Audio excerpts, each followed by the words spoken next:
देखिए आगे डिस्कस करते हैं इस वीडियो में बाकी बचे हुए क्वेश्चनों पर। क्वेश्चन नंबर 20 ये कह रहा है garden is in the form of rhombus. कोई गार्डन है और वो रोम्बस के शेप में है हमारा, और कह रहा है उसकी साइड है, जो साइड ये हमारी कितनी है 30, कॉरस्पॉन्डिंग हाइट भी दे रखी है उसमें हमें कितना, ये 16 मीटर में दे रखी है। कह रहा find the cost of levelling the garden at the rate of ₹2 per metre square. देखो इसका एरिया वैसे तो रोम्बस का अपना रहता है 1/2 इंटू D1 इंटू D2, लेकिन किसी भी पैरेललोग्राम का जो एरिया वो ये भी तो रहता है बेस इंटू हाइट। यहाँ बेस हमारा 30 और हाइट हमारा 16 है, तो इसका 16×3 = 48, 480 मीटर स्क्वायर इसका एरिया हो जाएगा। 1 मीटर स्क्वायर के लेवल करने की कॉस्ट कितनी है, ₹2, लेकिन हमारा एरिया कितना है 480, तो 480 metre square levelling cost is 2 × 480 ₹960। आए समझ। देखिए नेक्स्ट क्वेश्चन नंबर 21 क्या कह रहा है, a field is in the form of rhombus has each side of length is 64 metre and the altitude is 16 metre. इसमें फिर से हमें बेस इंटू हाइट का लगाना पड़ेगा क्योंकि ये 2 गिवन है। What is the side of square which has the same area as that of rhombus. Means कोई स्क्वायर है उसका एरिया भी हमारा कितना रोम्बस के बराबर है, तो उसकी हमें साइड निकालनी है। तो एरिया ऑफ स्क्वायर क्या होता है, साइड इंटू साइड। ये दोनों बराबर बोले हैं क्वेश्चन के अकॉर्डिंग। कहने का मतलब ये बेस हमारा कितना 64 है और ये कितना है 16, ये हमारे इसके बराबर है, साइड इंटू साइड की। अब देखो साइड इंटू साइड का मतलब है साइड का स्क्वायर। साइड का स्क्वायर है जो इधर आके जाएगा तो ये कितना हो जाएगा, ये 64 और ये 16, ये हमें मिल जाएगी यहाँ साइड अंडर रूट, जो स्क्वायर इधर आके अंडर रूट हो गया।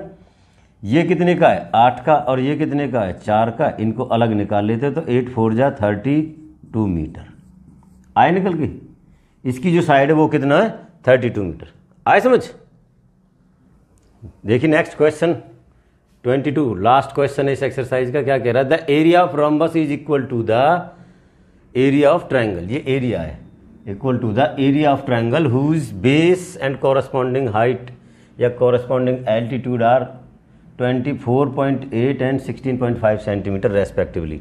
मतलब बेस हमारा कितना गिवन है यहाँ 24.8, ये ट्राइंगल का गिवन है, और उसकी हाइट कितनी है 16.5, और इनका एरिया बराबर है। एरिया ऑफ ट्राइंगल क्या होगा, कहने का मतलब ये है कि एरिया ऑफ ट्राइंगल हमारा बराबर है एरिया ऑफ रोम्बस इस क्वेश्चन के अकॉर्डिंग। तो एरिया ऑफ ट्रायंगल, किसी भी एरिया ऑफ ट्रायंगल क्या रहता है भाई 1/2 इंटू बेस इंटू हाइट। वैसे तो इसका भी बेस इंटू हाइट है, लेकिन इस क्वेश्चन में क्या कह रहा है कि हमें डायगोनल की लेंथ गिवन है और दूसरी निकालनी है। एक लेंथ गिवन है तो हमें कौन सा लेना पड़ेगा 1/2 इंटू D1 इंटू D2। अब देखो जो इन्फॉर्मेशन जितना गिवन है इतना ले लेते हैं। 1/2 बेस कितना हमारा ये 24.8 इंटू 16.5 इक्वल टू 1/2 D1। एक D1 22, दूसरा हमने निकालना ये है। ये 2 से गया, ये 22 इधर आ जाएगा, कर लो 24.8 इंटू 16.5 अपॉन में 22। देखो यहाँ से पॉइंट हटाएगा तो नीचे 10 और एक और हटाएगा तो ये 100 हो जाएगा। 5 से अगर हम करते हैं 22 से ये जा रहा है क्या, नहीं जाएगा।